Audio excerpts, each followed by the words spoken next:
महादेवीं महाशक्तिं भवानीं भववल्लभां भवातिभञ्जनकरीं वन्दे त्वां लोकमातरम् भक्तप्रियां भक्तिगम्यां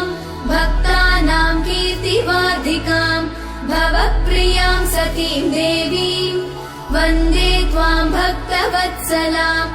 अन्नपूर्णां सदा पूर्णां पार्वतीं पर्वपूजितां महेश्वरीं वृषारूढां वन्दे त्वां परमेश्वरीं कालरात्रिं महारात्रिं मोहरात्रिं जनेश्वरीं शिवकान्तां शम्भुशक्तिं वन्दे त्वां जननीमुमां जगत्कर्त्रीं जगद्धात्रीं जगत्संहारकारिणीं मुनिभिः